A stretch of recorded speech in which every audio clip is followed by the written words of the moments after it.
IPL-ൽ ഇന്ന് Mumbai Indians Lucknow super giants പോരാട്ടം. ലക്നൌവിൽ വൈകിട്ട് 7:30-ക്കാണ് മത്സരം. വമ്പൻ താരങ്ങളുണ്ടെങ്കിലും ടീമെന്ന നിലയിൽ പ്രതീക്ഷയ്ക്കൊത്തുയരാൻ ഇരു ടീമുകൾക്കും സാധിച്ചിട്ടില്ല.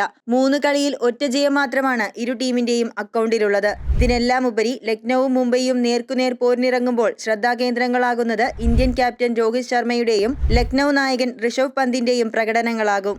IPL താരലേലത്തിൽ 27 കോടി രൂപയ്ക്ക് ലക്നൌവിലെത്തി IPL ചരിത്രത്തിലെ എക്കാലത്തെയും വിലയേറിയ താരമായെങ്കിലും ഋഷഭ് പന്തിന് 3 കളികളിൽ നിന്ന് ഇതുവരെ നേടാനായത് 17 റൺസ് മാത്രമാണ്. രോഹിതിന്റെ കാര്യവും മറിച്ചല്ല. 16 കോടി രൂപയ്ക്ക് മുംബൈ നിലനിർത്തിയ മുൻ നായകന്റെ പേരിലുള്ളത് 21 റൺസ് മാത്രമാണ്. ബൌളിംഗിൽ പരീക്ഷണങ്ങൾ തുടരുന്ന മുംബൈക്ക് സൂര്യകുമാർ യാദവ്, തിലക് വർമ്മ എന്നിവർ ക്രീസിൽ ഉറക്കേണ്ടത് അനിവാര്യമാണ്. അതേസമയം ഒറ്റ ദിവസത്തെ അത്ഭുതമല്ല താനെന്ന് തെളിയിക്കണം മലയാളി സ്പിന്നർ വിഘ്നേഷ് പുത്തൂരിന്. Nicholas Pooran, Aiden Markram, Mitchell Marsh, David Miller എന്നീ വിദേശ ബാറ്റർമാരിലാണ് ലക്നൌവിന്റെ റൺസ് പ്രതീക്ഷ. വിക്കറ്റ് വീഴ്ത്താൻ ഇന്ത്യൻ ബൌളർമാരെ മാത്രം ആശ്രയിക്കുന്ന ലക്നൌവിന് നേർക്കുനേർ കണക്കിലെ ചരിത്രം ആത്മവിശ്വാസം നൽകുന്നുണ്ട്. ഇതുവരെ പരസ്പരം ഏറ്റുമുട്ടിയ 6 മത്സരങ്ങളിൽ 5ലും വിജയം ലക്നൌവിനൊപ്പമായിരുന്നു.